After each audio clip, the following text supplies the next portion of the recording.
All right, we will call this meeting to order, regular council meeting for March the 13th, and we'll begin with Councillor Maceras delivering the land acknowledgement, please. Thank you, Mayor Barkley. The town of Innisfail acknowledges that we are meeting on Treaty 7 territory, the ancestral and traditional territory of the Blackfoot Confederacy, Kainai, Piikani, and Siksika, as well as the Tsuut'ina First Nation and Stoney Nakoda First Nation. We acknowledge that this territory is home to the Métis Nation of Alberta, Region 3, within the historical Northwest Métis homeland. We acknowledge the many First Nations, Métis, and Inuit who have lived in and cared for these lands for generations. We are grateful for the traditional knowledge keepers and elders who are still with us today and those who have gone before us. We make this acknowledgement as an act of reconciliation and gratitude to those whose territory we reside on. All right, thank you. We'll move on to 2.1. Are there any additions or deletions to the agenda? Yes, Mayor Barkley and Council, recommendation to add in-camera advice from officials according to the MGA, Section 197.2, and FOIP legislation, Section 24.1. Okay, thank you. Can I please have someone make a motion to adopt the agenda as amended? Also move. Thank you, Councillor Bates. All in favor? Okay, thank you. Then we'll move on to 3.1 and the regular council minutes for February the 27th. When someone's ready, please make a motion to adopt those. I so move, Mayor Barkley. Okay, thank you, Councillor Harrison. Any discussion about anything? No? All in favor? Okay, and then we'll move on to March 6th, the agenda and priorities meeting minutes. Have a motion to please adopt those. I'll make that motion, Mayor Barkley. Okay, thank you, Councillor Wing. Any discussion? Okay, all in favor? Okay, carried. All right, we will move into the main agenda now, 4.1, and we'll ask for CEO Becker to give his report. Thanks, Mayor Barkley. The report is there for Council's consideration. Just a few highlights for you. Working on a communication strategy for the proposed Varma waste to heat project.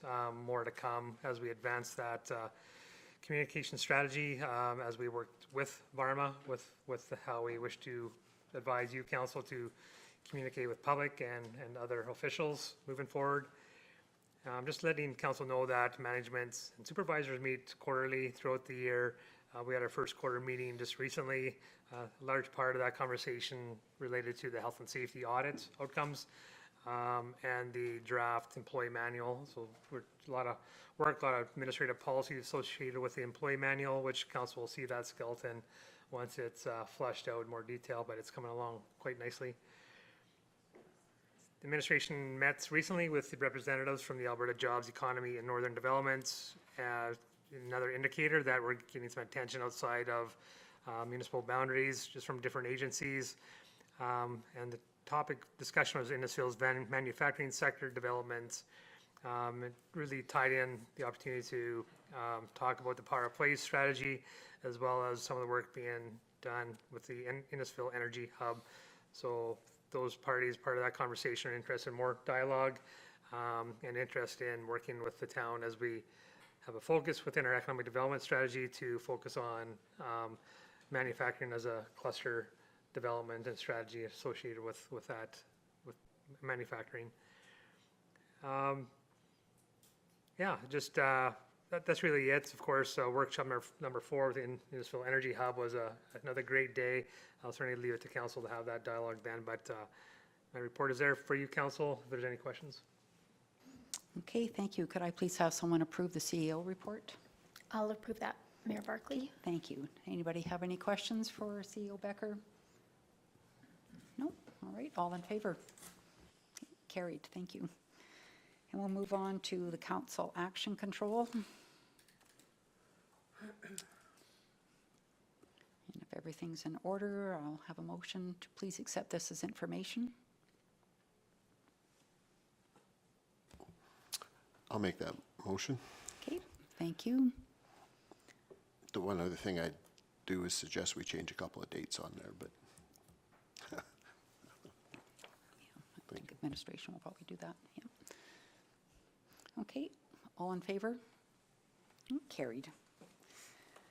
Okay, and then 4.3, council chamber flag. So that's me. item.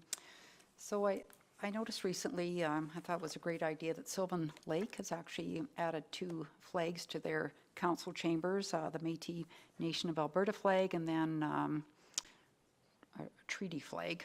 So I would like us to consider the same. Recently, Canada officially recognized the Métis Nation of Alberta as their own government, and it represents its citizens and communities within Alberta and inherent right to self-government. So I think that came out around the end of February, if I recall.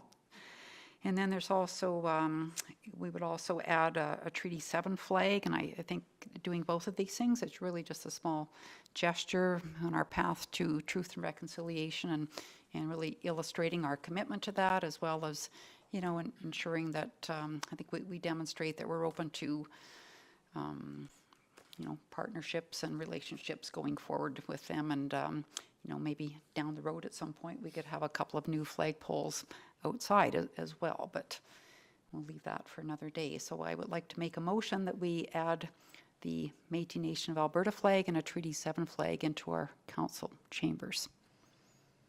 Does anybody have any questions or? Just, Mayor Barkley, just for clarification, in council chambers or outside? Here? In council chambers, and then maybe later on, it would be a budget item, obviously, to do it outside. I don't know how much it is to put up new flagpoles and stuff, but we can. Yeah, thank you. Councillor Bates? I don't have any objection to it. I don't actually feel the need for it either. I noticed other municipalities have gotten into quite a debate over it. Yeah, I don't have a problem with it. Okay. Okay, all in favor? Okay, thank you. Then we'll move on to 4.4. Councillor Wing will recuse herself with this discussion due to pecuniary interest. And then we'll have a report on the Innisfail Eagles fundraising request with CAO Becker. Yeah, from council's attention, anything to do with correspondence, we're trying to just bring it out for your consideration. We'll maybe not hit them all, but you get asked a lot of different things with different requests. This one popped out. I just thought to provide a cover letter to you, just to identify it as a request to the town council, just regarding sponsorship opportunities with the Innisfail Eagles Hockey Club as their fundraising to attend the 2023 Allen Cup in Dundas, Ontario, in the later part of April. And just looking for council for your deliberation and direction on this request. Okay, thank you. And seeing that the report, there's already been some funds approved through the Community Services Standing Committee. So I guess I'll just open it up to council, whether you want to contribute more or whether you feel that that is sufficient, and kind of think around the policy that we have that's attached to this report as well. And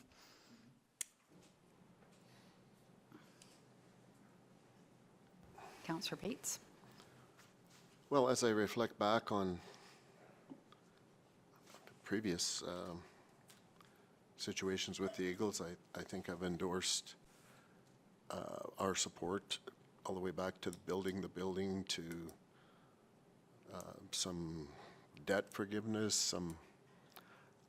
I don't have a problem with the standing committee having approved this. I think they would have debated it and deliberated amongst other things. I don't personally see the need to do more. I think when we approved the debt, I still believe that the Eagles they're trying to do a playing model that is probably not sustainable in the long run, and I think they need to look at that. And this probably becomes part of the, as a supporter of them. I was at their game the other night. They play great hockey, and it's great to see that. I haven't been able to figure out the Allen Cup this year. I tried to research it, and it looks like there's a league has evolved in Ontario called the Allen Cup League. That, unless I'm wrong, it's 4 teams. And then we have 2 teams in Alberta. And the correspondence that we have says that the Eagles have secured a berth. I thought they were playing off for that berth, but at any rate, I think the support from the standing committee is fine, and I'd support that. Yep. Anyone else? Councillor Maceros? Thanks, Mayor Barkley. I would agree with everything that Councillor Bates said. I would certainly also agree with Councillor Bates. I guess the question that I have, and I guess it's just a follow-up, is what is the future of the Innisfail Eagles? Because it seems like every year we go through this, debt forgiveness, this and that and everything, and, you know, have they looked at what their strategic direction is going to be over the years? Second question is, what happens if we're only 6 weeks away from the Allen Cup, and what happens if they don't raise their $60,000? Or, you know, like, there's a lot of unanswered questions. So I think $1,500 showing our support to them is quite sufficient, and that's where I stand. Okay, thank you. And yeah, I as well am satisfied with the $1,500 support and agree with what Councillor Bates said. We've, you know, certainly give them lots of support along the way, and, you know, wish them well in this endeavor, and we'll go from there. So we'll just have a, yes? Just to help Member Barkley, either you can accept it as information, or you can make a motion to not support the sponsorship request from the Innisfail Eagles Hockey Club. Okay, well, I think we'd have a motion that, you know, we're supporting through the community grant Right. that's been given. Yeah. If somebody would like to make that motion.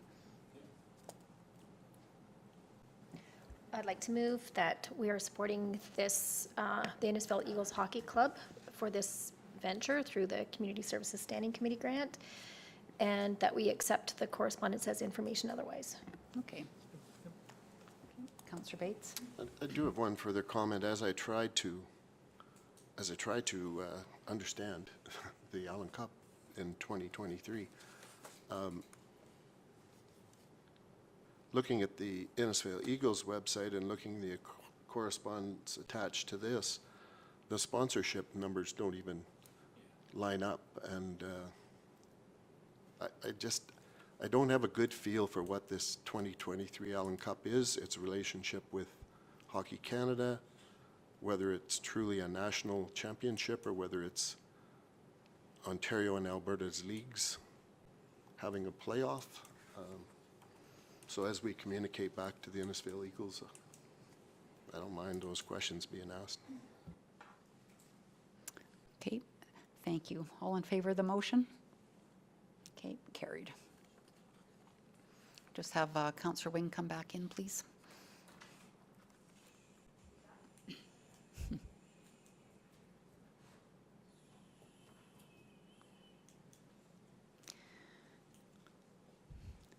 Okay, and we will move on to 5.1, an RFD for the appointment of a weed pest inspector. Thanks, Mayor Barkley. I guess first I'll just do a quick introduction to Braden. So Braden's in the back there. That's Braden Wilson. He's our horticulturist. So just a quick hello to him from him. So in previous years, the town has contracted out the weed inspection services to Red Deer County. Last contract with the county was a 3-year agreement, which expired last year in 2022. In 2022, Braden received his pesticide applicator's license, which will help us with the weed control throughout the town. And in 2023, we'll be attending additional agricultural courses through Lakeland College. Under the Alberta Weed Control Act and Agriculture Pest Act, municipalities or local authorities are identified as having responsibilities within the acts. This includes appointing inspectors to enforce, monitor and monitor within their municipality. Appointment of a full-time staff member is only needed once and only ends when that employee is no longer employed with the town. The Alberta Weed Control Act aims to regulate noxious weeds, prohibited noxious weeds, and weed seeds through various control measures, such as inspection and enforcement. together with provisions for recovery of expenses in cases of non-compliance. The Agricultural Pest Act aims to declare an animal, bird, insect, plant, or disease as a pest or nuisance if it is destroying, harming, or is likely to destroy or harm any land, livestock, or property within all or part of Alberta. To aid in the support of these provincial acts, Town of Innisfail has a bylaw to address weed and pests. It's bylaw 1683, 2022, Community Standards Bylaw. In 2022, the contract for the county was at $12,000. So we are looking at council to approve Braden Wilson, our current town horticulturist, as the Innisfail local municipal weed inspector and pest inspector with enforcement support from the town municipal's enforcement department. All right, thank you, Director Kennedy. Could I please have someone make that motion? Councillor Wing? Mayor motion, I would like to make that Barclay. Yes, I would move that council approve the appointment of Braden Wilson, current town horticulturalist, as Innisfail's local municipal weed and pest inspector with enforcement support from the town's municipal enforcement department. Perfect. Thank you. Does anyone have any questions about this? No? All in favor? No? All right, carried. All right. And thanks for coming, Braden. Nice to meet you. Happy spraying. And he's out now. I had them all prepped for questions. Well, you should have told us that before. We'll go on to 5.2, the request for decision with Dodd's Lake fish stocking. Okay, thanks, Mayor Barclay. So the Innisfail Lions Club has been stocking the Dodd's Lake for the past 2 years with no record of serious winter kill. The club, in conjunction with the Innisfail Fish and Game, are requesting the approval to stock the lake with a mix of 8-inch to 12-inch rainbow and tiger trout for over the next 5 years. This would happen on the May-long weekend of each year with approximately 500 fish brought in from the hatchery in Eckville.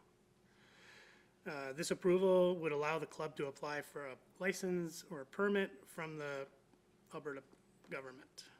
So we are looking for council to approve the request from the Innisfail Lions Club to stock Dodd's Lake with approximately 500 fish over the next 5 years. Okay, thank you. Could I please have someone make this motion? Sure, thank you, Mayor Barclay. I move that council approves the request from the Innisfail Lions Club to stock the Dodd's Lake with approximately 500 trout species each year on May-long weekend for the next 5 years, ending 2028. Okay, thank you. Anybody have any questions? Councillor Bates? Well, certainly coexists with the dock, so I think it's the right thing to do. Size of the fish are quite a bit different than what we've seen in the past. Yes. Yeah. Councillor Harrison? Thank you, Mayor Barclay. Just a comment on the tiger trout. Excuse me, that should take care of some of the carp that are in the lake. Yeah, they're very, very aggressive, these tiger trout, and they'll eat anything. So hopefully they don't eat the rainbow that they put in, but there should be enough carp to sustain them for a while. That's Just a interesting. comment. It's interesting, thank you. Okay, anything else? No? Okay, all in favor? All right, carried. And then we will move on to 5.3 at RFD for 45th Street Close infrastructure replacement. All right, thanks again. So the existing water main along 45th Street Close is asbestos cement, and the sanitary main is clay tile. This section of line requires regular flushing for maintenance. The road surface ranked highly for replacement on the road assessment completed in 2022. Design includes the replacement of the water and sanitary mains and services to property line. The roadway will meet the design standards with all curb and sidewalk being replaced, with the paving to be completed in 2024. The tender for this project closed on February 28th, with 7 contractors submitting bids. Carbon Earthworks was the low bidder at $534,975.50. The The tender evaluation was completed by Tagish Engineering and did not see any unbalanced items compared to other bids. It is our recommendation to award the contract to Carbon Earthworks. Total project costs, including engineering, testing, and 10% contingency, is $639,745.05. Unfortunately, yeah, this is over our estimated budget of $418,000. Some of the items that have been taken this project over the budget included the full sidewalk replacement due to the water line being under the alignment, which was unknown at the time of the estimate. And the cost for the services and removals were significantly higher than what were in the estimate. The project is funded from the Utility Stabilization Reserve, which has capacity to cover the additional cost. Okay, thank you. Could I please have someone make the recommended motion? Councillor Wing? Yes, Mayor Barkley, I move that council approve the award of the 45th Street Close Infrastructure Replacements Contract to Carbon Earthworks Ltd. for $534,975.50 to be funded from the Utilities Stabilization Reserve. Okay, thank you. Any questions? Councillor Harrison? Yeah, thank you, Mayor Barkley, through to Director Kennedy. How much of an area is this? Like, how many meters are we talking about? I've had that question from a number of constituents, that how much are we doing for this kind of money? It's the full close. I believe it's 119 meters, and quote me on that, but it's around that. It is shorter than the distance we're doing on 46th. But I'd put equivalent to one block. Okay. Just a supplementary, just a comment on, that's a 50% cost overrun on the original budget, and it seems to me that that's awfully high. I certainly don't know the details of the RFP and what happened, but do we usually run into these occurrences, Director Kennedy, that we have these kind of overruns when over budget? No, our record's actually been quite good in regards to estimates.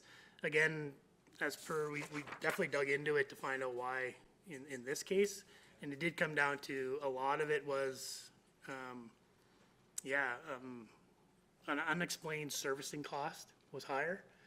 It is equivalent though to 46th Ave, the pricing, because this contractor is actually the same contractor we have on 46th. So the pricing is comparable to that street. So we feel we do have competitive bidding here. Thank you. Councillor Bates? Yeah, so don't doubt that, and the scope got a little bigger. Do you think this reflects what we can expect in the future? For a time during COVID, we had a lot of bargains on this type of work. And I'm wondering if that's what we should expect in the future more. Councilor Bates, Not that I want to lay that groundwork, but. yeah. Yeah, we'll definitely do a comparison this year on the costing. We try and do our estimating based on the medium, not on the low bid. So when we go into our estimating for, again, next year, we won't be using, of course, low bidding prices. We'll be using that medium. But as you can see from the pricing, it varies significantly from contractors. This one was actually fairly competitive with a range of about $250,000 difference from low to high, where if you looked at 46th Ave, we had about $1 million difference between low and high. So it is quite difficult to estimate nowadays. But I do believe we have a handful of contractors that really come back and give us really competitive bidding. So. Yeah, I wasn't questioning that fact. I think we've had great experience. I'm just wondering if, as we project 2024, I'm betting we're going to see higher costs projected. Just an observation more than a question. Thank you. Okay, anybody else?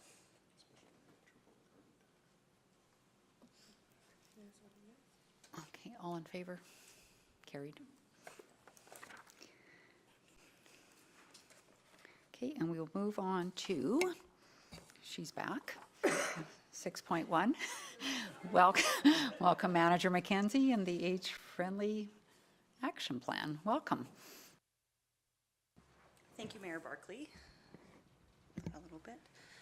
So I'm just here today to request a decision regarding the approval of the age-friendly Innisfail Community Action Plan for 2023 to 2025. So age-friendly Innisfail came about as a result of the 2016 Seniors Needs Assessment through the town of Innisfail. Once the assessment was complete, an age-friendly ad hoc steering committee was formed to go through the assessment and determine priorities and recommendations. Two of the recommendations of that final report included that the town of Innisfail commit to becoming an age-friendly community by passing an age-friendly resolution, and that the town of Innisfail develop an age-friendly community committee to replace the current age-friendly ad hoc steering committee. In November of 2020, a community supports and age-friendly facilitator was hired to support the work of making Innisfail more age-friendly and implementing the above-noted actions. On March 8th, 2021, Mayor and Council passed a resolution and adopted the bylaws to create the Age-Friendly Community Committee. The committee was tasked with developing an action plan to explore projects that will advance the 8 dimensions of an age-friendly community. The Age-Friendly Innisfail Community Action Plan outlines actions to support the community in being more accessible and inclusive. The plan focuses on 8 key areas of focus provided by the Government of Alberta Building an Age-Friendly Communities checklist. These areas of outdoor spaces and buildings, transportation, housing, social participation, respect and inclusion, civic participation and employment, communication and information, and community support and health services. And so I will just draw your attention really quickly to the Community Action Plan. So within that plan are the 8 domains. We've identified areas of focus within all of those domains. Outdoor spaces and buildings being the accessibility of public washrooms, walk-up or drive-up access to the dog park, paths, sidewalks, trails, crosswalks, etc., to be accessible to all individuals. Through transportation, looking at increasing the accessibility of local businesses and improving transportation options for all individuals in and around Innisfail. Through housing, encouraging affordable and diverse housing options to allow for aging in place. Social participation, we're looking at reducing the loneliness and isolations in vulnerable populations within our community. Respect and inclusion, reducing ageism in our community, creating opportunities for intentional inclusion and interactions with seniors, and then to ensure that Innisfail is a welcoming and inclusive community where people of diverse background live, work, and play together. Through civic participation and employment, to have volunteer and employment opportunities for older adults within the community, increase volunteerism in the community, and utilize the assets and skills of individuals in the community in an intentional manner. Communication and information, ensuring all newcomers have access to town and local business information, age-friendly education to business community, and community education on what it means to be an age-friendly community. And then community support and health services. Areas of focus include community education to support aging in place and supporting the recruitment of medical doctors. Some overarching goals of the action plan, we will look at documenting those barriers and concerns faced by seniors in the community at large, reviewing the age-friendly environment checklists, which I realize, I apologize, is not attached to this. It is available, and I can make it available to you guys as well, and then advocate to the town of Innisfail on age-friendly considerations. Upon the approval of the action plan, the committee can apply to have the provincial recognition through the Age-Friendly Alberta Recognition Program. The program is designed to recognize and reward success and encourage and motivate communities to take action towards becoming age-friendly. With recognition for Innisfail's commitment to becoming an age-friendly community, we will receive written acknowledgement, promotion of the activities within an age-friendly newsletter, national and international recognition for Innisfail's commitment to becoming an age-friendly community, entry into the World Health Organization's global network of age-friendly cities through Public Health Agency of Canada, access to best practices, support and training, and a link to intergenerational age-friendly communities, an award of $1,000 to support the development of a sign or plaque for display in the community or a celebration of Innisfail's success. So as part of going through that process to become recognized, we've already established the advisory committee that includes the active engagement of older adults, We have secured local municipal council resolution to actively support, promote, and work towards becoming age-friendly. And then currently just in the process of establishing a robust and concrete plan of action that responds to the needs identified by older adults in the community, and looking for your approval in that regard. As far as service level impacts, the municipality currently employs Sandy as our community support and age-friendly facilitator. This action plan will just continue to guide the work that FCSS is already actively involved in, with the support of the Community Age-Friendly Committee. And then, in addition to the action plan, just looking for the bylaws to be reviewed at our latest age-friendly community committee bylaw. We had the conversation on February 15th, reviewed the bylaw, and just looking for a couple changes to be made, just in line with some of the work that we were doing. The bylaw outlined having an annual plan. We are looking to align this current plan with the current timelines of council's strategic plan. And then, as of right now, it is a committee that is scheduled to meet 9 times throughout the year. We just found as administration, it's tough to have the opportunity to get some of the work done in the action plan with those timelines associated with it. So just looking to dial it back to no less than 4. At this point in time, the committee is looking to meet bi-monthly moving forward. Thank you, Manager McKenzie. Great job. Does anybody, well, let's have a motion, the first motion. We'll start with that, and then we can have some discussion if there is any.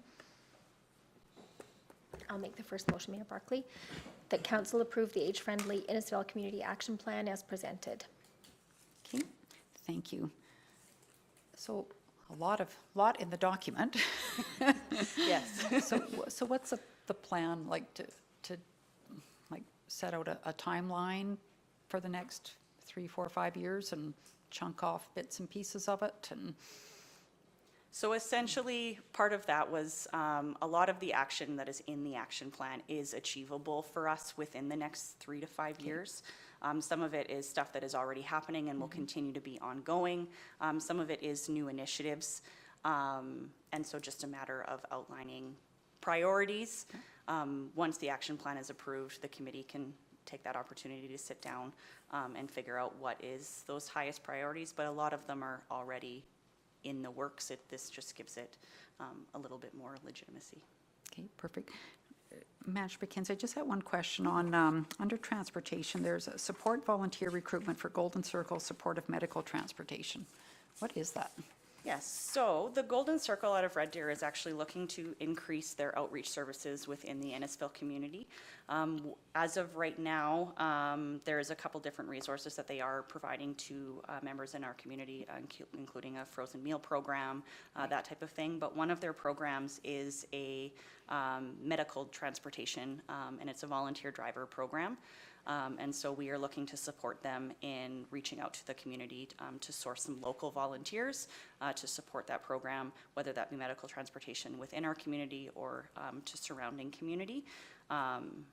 And so instead of taking that on ourselves, we want to ensure that we are supporting them to be able to offer that service to our residents. So 2 medical appointments is Yes. what you're saying? Yes, Okay, yeah, and for seniors specifically. Like in a personal vehicle? Yes. Yes, okay. All right. Councillor Bates? Just as an addendum to that, so we tried to put one together and sort of had almost enough, or not quite enough, or not enough. So we would try and join the 2, is that? So currently, Drive Happiness is one that we've previously explored, to my understanding, pre my time here. And having volunteers go through the process, there was a few that had expressed interest, but maybe didn't make it all the way through the process of becoming a volunteer driver. Through our support of this, it's something that they are the ones who will vet both seniors and the volunteer. They will take on all of the facilitation and organization of that. As of right now, we don't have a volunteer driver program operating within the community. Okay, thank you. All right, thank you. Anybody else have any questions? No? Okay, then we have a motion to approve the action plan. All in favor? All right, carried. And then we also have a second motion, well, second, third, and fourth motion, I guess, for the bylaw. So if somebody could please grant first reading. I move that we grant first reading to age-friendly community bylaw 1706-2023 as presented. Okay, does anybody have any questions about the bylaw? No, all in favor? Okay, have somebody please grant second reading. I'd so move, Mayor Barkley, that we grant second reading to the Age-Friendly Community Committee Bylaws 1706-2023 as presented. Okay, thank you. Questions? None? Okay, all in favor? Okay, carried. And then third reading, please. Consideration of third reading. Yeah. Not give. I'll move that we give consideration of to having third reading at this time. Okay, any discussion? No, all in favor? And then we'll have final reading, please, third and final. Mayor Barkley, I would move that council grant third and final reading to Age-Friendly Community Committee Bylaw 1706-2023 as presented. Great, thank you. No questions, all in favor? All right, carried. Thank you very much. Great job. Been a long time coming. Then we'll move on to 6.2 with Director Jenkins and request for decision on trade show rental rate. Thank you, Mayor Barkley. So we're looking for direction from council with respect to the arena rental rate for the Innisfail and District Trade Show.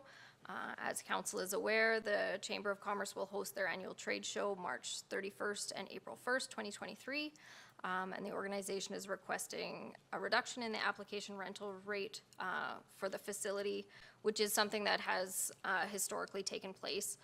So in 2014, council approved a resolution for the rental rates for the chamber, as is outlined in the report. Because the trade show didn't happen in 2020, we actually have been charging that. When it came back in 2022, we charged that $11.50, the 2020 rate. So just now that essentially that resolution has expired, looking to open the discussion with council. So the current weekend rate for adult dry surface users would be, for the weekend would be $35.98 would be the total expense. The youth rate would be $21.58.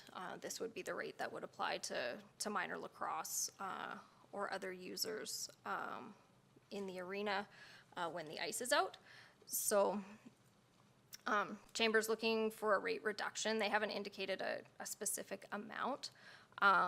The trade show is a primary revenue driver for the chamber organization and provides the opportunity for local businesses to showcase their products and services to a local audience. Council may consider basically whatever rate you deem appropriate, but you could consider a one-year rate for 2023 or indicate a longer commitment to providing the facility at a reduced rental rate. So staff recommends considering determining a desired percentage price reduction from the applicable rate to allow adjustments to periodic rate changes. For example, say for the 2023 to 2027 period, a 50% reduction of the youth rate.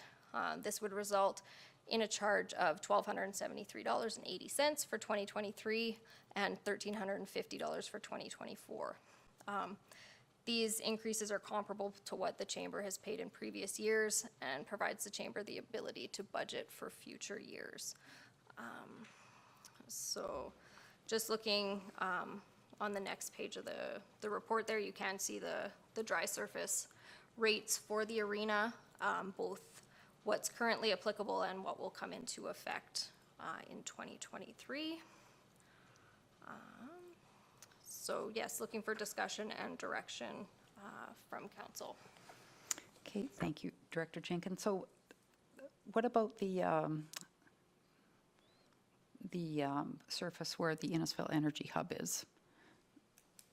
So that's both surfaces. So Okay. it's $1,475 is the adult rate Yeah. per surface per Okay. weekend. Okay. Yeah. And then the participants that are coming with the Innisfail Energy Hub, they're paying a booth rate or a participant rate to the chamber, right? Yeah, okay, perfect. Okay, would anybody like to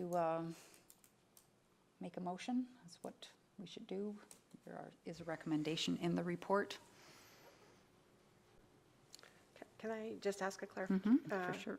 You said half of the youth rate is what you're recommending? So half of the youth rate would result in $1,273 being charged. So they paid $1,150 last year, so this would be a But that would be the standard then moving forward, would be. if that's how council chooses, if you want to do a 50% reduction on the youth rate. Of the youth rate. That would. So maybe I'll just pose a question to Councillor Wing. Like, do you think we should just do a 1 year and then as the chamber plans and get some things in place and strategizes, should we then look at doing a longer term after that? Yeah, I don't have a concern about doing a 1 year and putting that on the books for next year, just not 3 weeks before the event. Like, if this was denied, if the council said, no, we're going in at full rate, we have an event in 3 weeks that we've budgeted at a significantly reduced rate. So let's get this conversation going a little bit sooner. But otherwise, I would be fine with just one year at $1,273. Would council consider for 2023 and then 2024? Because the rates are scheduled to go up for next year, so it Okay. would be the 1273 for this year and then 1350 for next year, so that Okay, would sort Sure, of get that's, those, yeah, I would be happy to make that motion. get that discussion. So 1273 for 2023 and 1350 for 2024, Is a 50% reduction which is a of 50% reduction the from the youth youth rate. rate. Yeah, do you want to make the motion, like I think you've said in the report, to make the motion as a reduction of the youth rate, like a 50% reduction on the Yeah, youth if we rate? could do Okay, for 2023 and 24. okay. Okay. Do you have that, Vanessa? Does that make sense? Okay, okay. Any further discussion? No? All in favor? Okay, carried.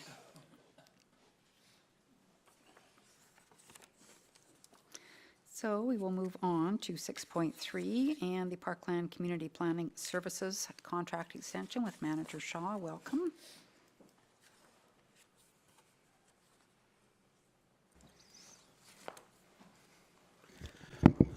Good afternoon, Mayor and Council. You have before you a report that outlines a request from the Parkland Community Planning Services for an extension of their current agreement. In 2020, the town and Parkland entered into an agreement to provide planning services. So they are currently in the midst of figuring out just how they are going to operate, what model they're going to use. So they have requested like an extension until the end of this year, when hopefully they will have some clarity in terms of their operation model. So this would be an extension of the current agreement until December 31st of this year. And so we're requesting that council approve entering into this extended contract agreement. Okay, thank you. Could I please have someone make the recommended motion? Councillor Harrison? Thank you, Mayor Barclay. I move the council approve entering into a contract extension agreement with Parkland Community Planning Services to ensure that planning services continue to be provided to the town of Innisfail until the end of 2023. Okay, any questions about this? Straightforward. Councillor Wing? Just a question through to CAO Becker. Have they restructured themselves, or what did the board do relative to replacing their CEO, and they're moving forward without any big changes? Mayor Barclay, to Councillor Wing, I could put it back to Gordon. Initially, they have an interim executive director. Right now, they're exploring models, and they've reached out recently to have a CAO engagement just on how they wish to proceed, but on to Gordon. Mayor and Council, the interim executive director has put together a policy paper for consideration in terms of how they approach service delivery as well as the cost of service delivery to various sizes of municipalities. So this was a paper that came out just a very short time ago, and obviously there has to be much more discussion between municipalities and the Planning Commission before anything concrete materializes. And this is why they've asked for this 6-month extension. Okay, we have a motion. All in favor? Okay, carried. Thank you. And we will move on to 7.1 with Director Vickers and the ATCO Gas franchise agreement. Yes, thank you, Mayor Barkley. So we are here today providing council with the draft ATCO Gas franchise agreement bylaw for second and third reading. You have already seen this, and it has already hit first reading after the September 12th council meeting last year. Following the first reading, a mandatory advertisement period took place to solicit any public comments on the proposed bylaw and agreement.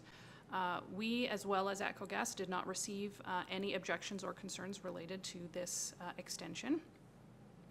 So, as well as after the first reading, ATCO did prepare the town's renewal documents and submitted them to the AUC. On March 1st of 2023, we did receive notification that the AUC has granted their approval of the extension of our franchise agreement. So the next steps is now completing with the passing of the second and third reading of the bylaw, and then finally the signing of the agreement. It will have to be signed by both the CAO as well as the mayor. And as long as it passes this month, the new agreement will come into full force and effect on April 1st, 2023. NATCO has prepared the agreement for its execution, and it is attached for your review. And in this agreement, we did not increase or adjust the franchise fee percentage, and it does remain the same as 27%.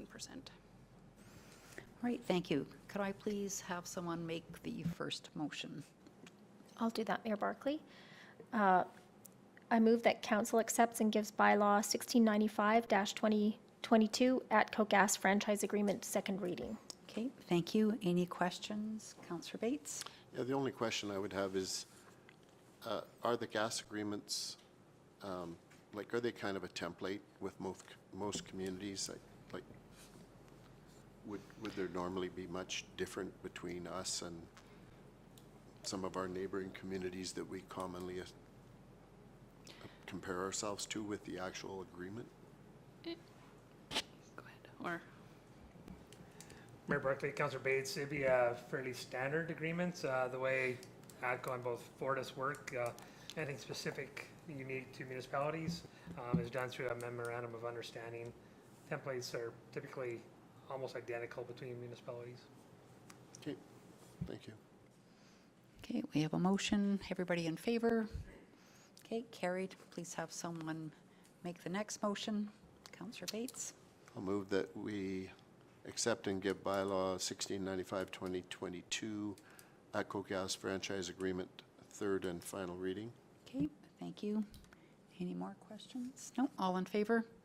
Okay, carried. And then we have another motion with respect to the renewal agreement itself. Councillor Wing? Mayor Barkley, I would move that council approve the town endorsing the ATCO Gas franchise renewal agreement. Perfect. All in favor? All right, carried. Thank you. We will move to correspondence and information.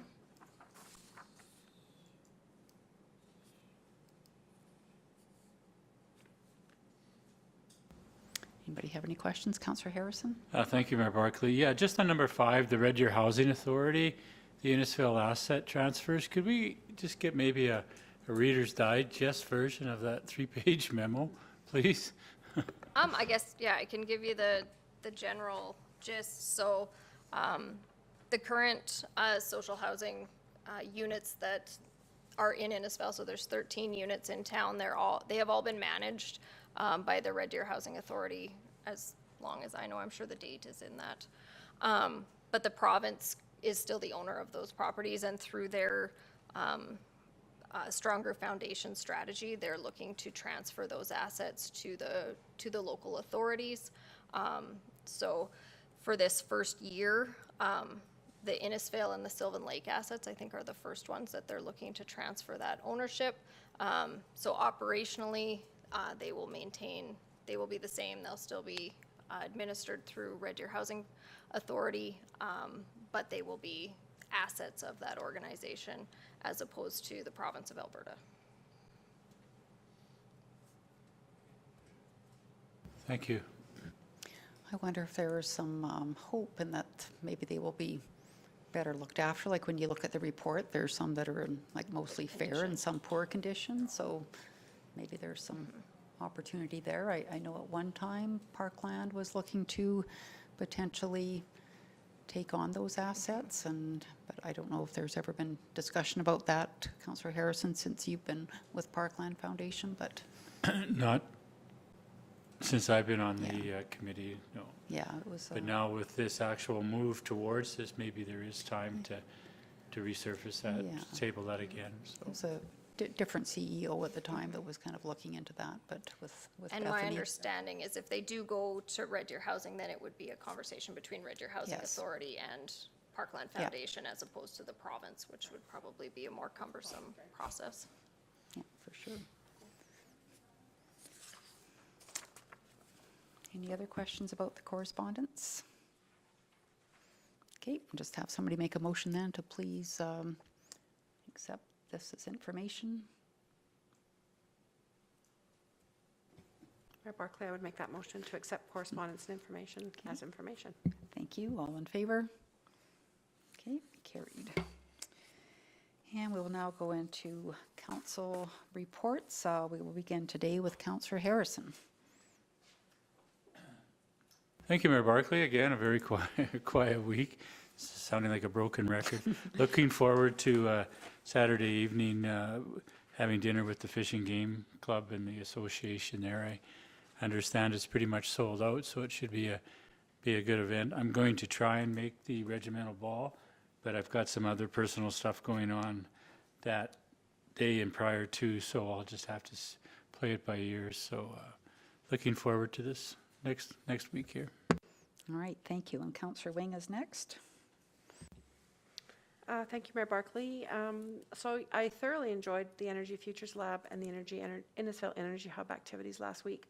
Just thought it was a great way to end a year of learning and planning and activities. The social event on Wednesday evening was really, really well done. It was well attended, with some new people being there, and I think some of them, I think all of them sort of caught the enthusiasm bug from the rest of us. So that was really good conversations. So I'm excited about what will come next with all of that work. And that leads me then to talk about the chamber, the work that's going with the upcoming trade show. We're still not quite as high on our vendor list as we have been in the past. So we are working, reaching out to invite more local businesses who just might need a little tiny bit of extra encouragement to participate. But other than that, the next couple of weeks will be really busy, but we've got a good group of volunteers and a great staff person that are going to drive this event home. Parkland Library Executive Committee meeting this week in Lacombe, and coming up next Monday, the town and Innovate Calgary will be having a discovery meeting, a phone call on Monday morning, which is the result of my opportunity to meet Jerome Morgan at Olds College last month. So he's including in this conversation the Executive Director of New Ventures and the Program Director of Elevate IP and Innovation Ecosystem. So they're really interested in what's happening in Innisfail relative to energy. That's it. Perfect, thank you. And Councillor Maceras is next. Thank you, Mayor Barclay. I stepped in for Councillor Dunham this week at the Community Services Standing Committee. It was a great meeting, a lot of fun, deciding how to pass out money to different applicants. And the Innisfail Energy Hub on Thursday, I agree with Councillor Wing. It was especially the part about some of the new faces and the energy that they brought and that they saw. And it was a great event. It was, and the whole thing was a great event. So thank you for letting that happen. Thank you. Oh, And I will be absent at the Police and Safe Communities Committee on Thursday. okay, Councillor Bates. Okay, so last week, attended the Mountain View Water Commission meeting. A couple of highlights there. They did their first run at their their audit, and things are looking pretty good there. one thing that was interesting is they've come to the end of a 3-year agreement on their electricity, which they negotiate with a consultant directly with utility providers. And this year, so they're trying to renew it. It's up at the end of March. The amount of people that are even giving them an offer is less, and the amounts have gone up near double. And I think that's what we as all consumers get to look forward to in the future too. So just found that to be interesting. Wednesday, the EFL reception, and Thursday, the workshop, which have both been quite well discussed. On the weekend, I followed minor hockey around, and we had a team in Innisfail, the U15 team, that they won their league last week, and so then they were given a round-robin play down to see who gets to go to provincials, and it was really interesting because between Bicycle, Airdrie, and Lethbridge, 4 of the games were tied, and 2 of the games were won, one by Innisfail and one by Airdrie. So they're down into doing higher mathematics and hieroglyphics to determine win-loss, goals for, against, and I think Innisfail won, but they don't seem to get the word from Hockey Alberta yet. This week I plan to probably via Zoom attend the municipal user group for Councillor Harrison, the Police and Safe Community, and the Innisfail Fishing Game. That's it, thank you. Perfect, thank you. Well, it was an interesting week last week, so I'm going to start off by talking a little bit about the event I went to at the Alberta Sports Hall of Fame with SHECA, who is a Society for Hospital Expansion in Central Alberta. So it was a standing room only crowd that day. Dr. Kim Jim, Dr. Wostenholm, and a citizen advocate, Kevin Walsh, spoke, as well as Red Deer Mayor Ken Johnson. And Mayor Johnson spoke on behalf of 22 municipalities that were represented there. SHECA was launched in 2016, and at that time made predictions of where the Red Deer Regional Hospital was headed. And sadly, it's all come true. So some information that SHECA has FOIP'd. Over the last 18 months, SHECA shared operating rooms at RDRH have sat empty almost every weekday due to a lack of nurses. Over 1,010 empty operating room theaters since September 2021, and that equates to about 4,000 surgeries that haven't been done. Of course, this has led to surgeons decreasing their FTE, they're retiring early, or they're leaving the central zone altogether. Secondly, there's over 20 specialists, physicians that have left Red Deer Regional Hospital in the last 2 years.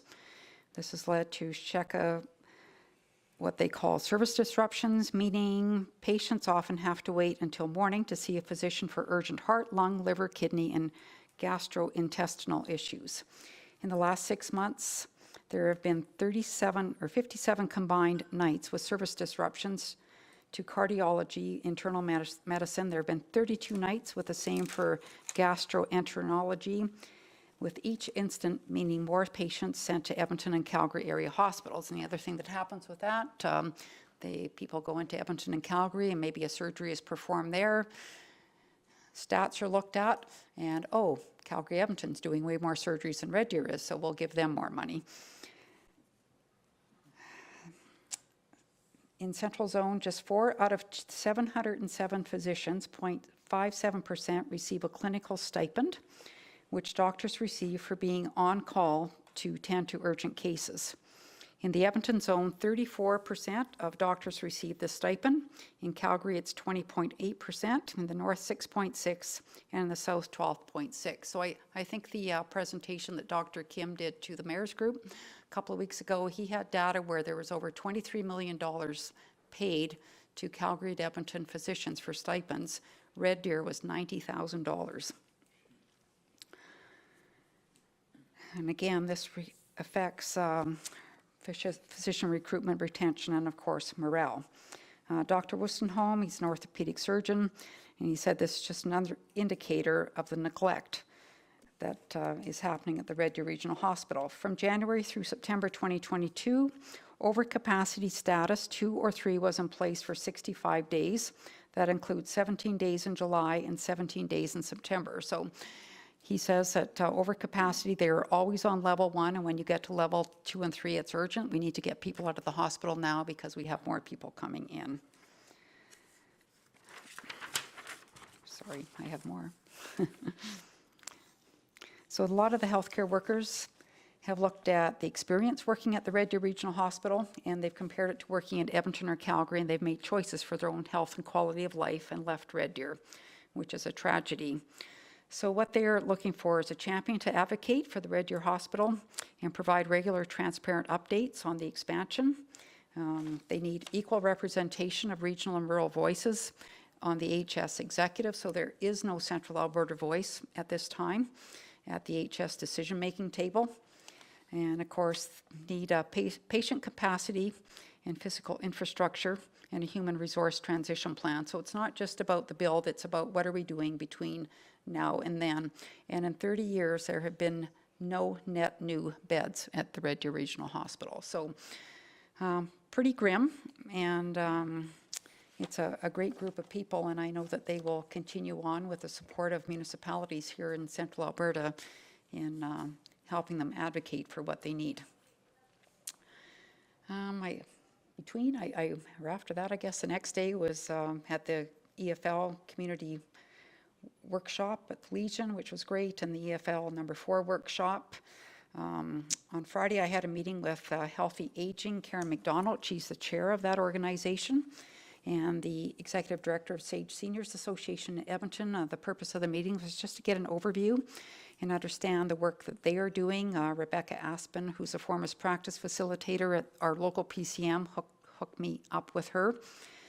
The key principle of Healthy Aging Alberta is by community for community, so really bringing the care down into the local community and recognizing that we all have our individual characteristics such as demographics, services available, needs, and so on. Their focus is very much on transportation. They see that even as a huge missing link in large urbans like Edmonton.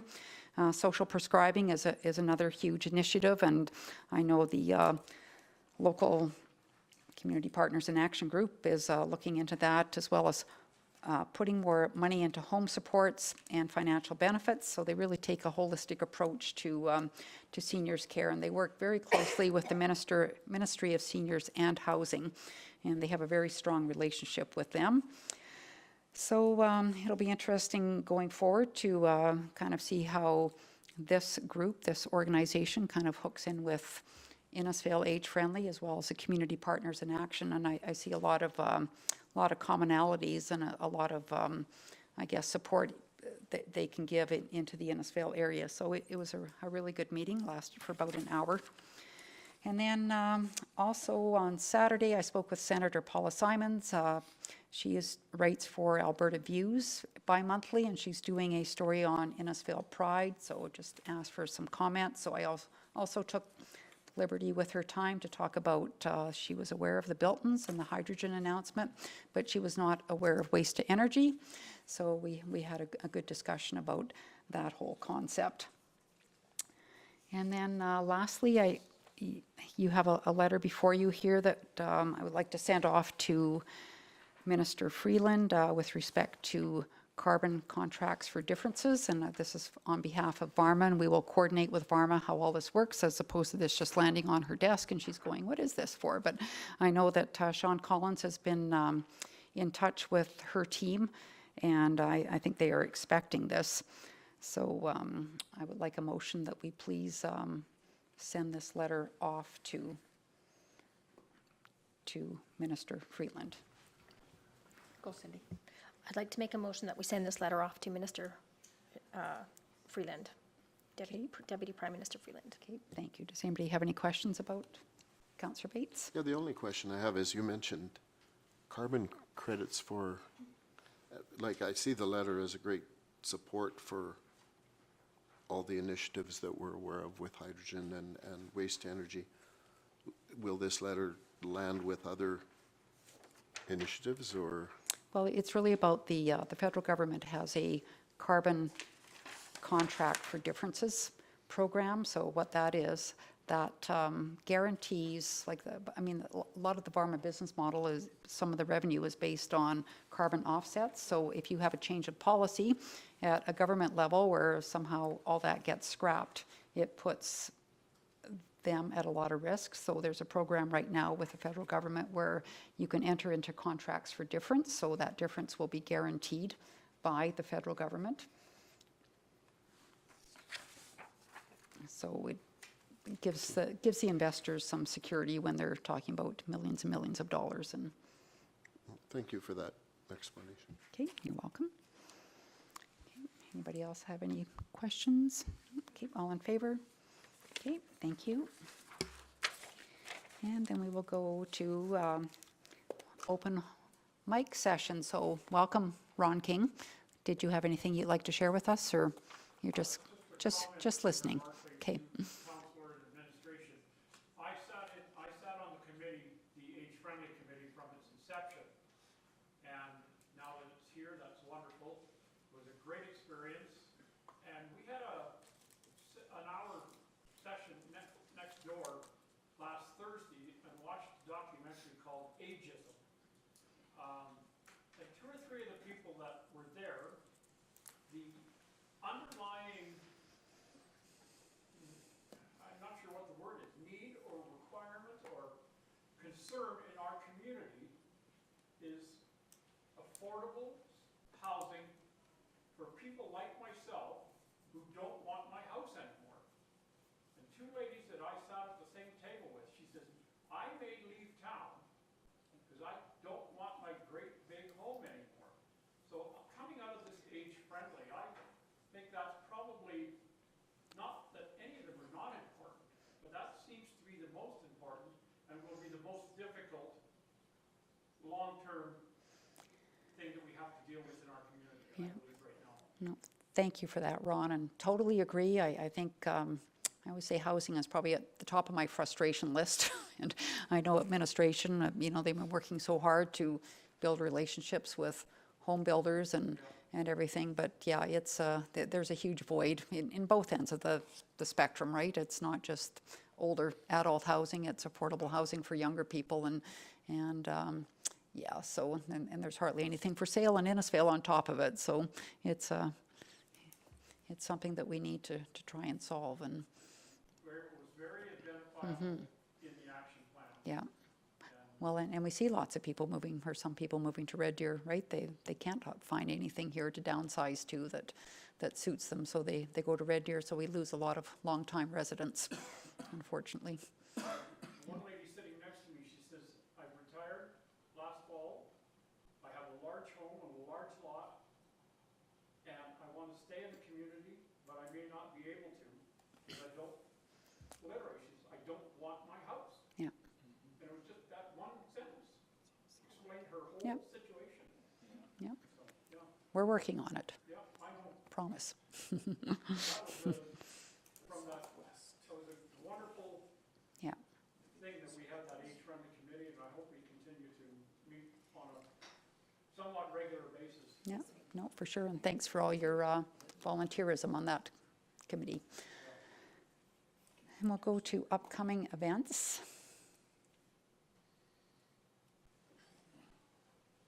I'll just have somebody make a motion to accept this as information, please.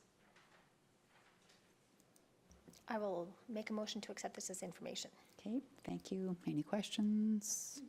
All in favor? Okay, and then we'll have a motion to go in camera. I'll make that motion, Mayor Barkley, to go in camera. Thank you. All in favor?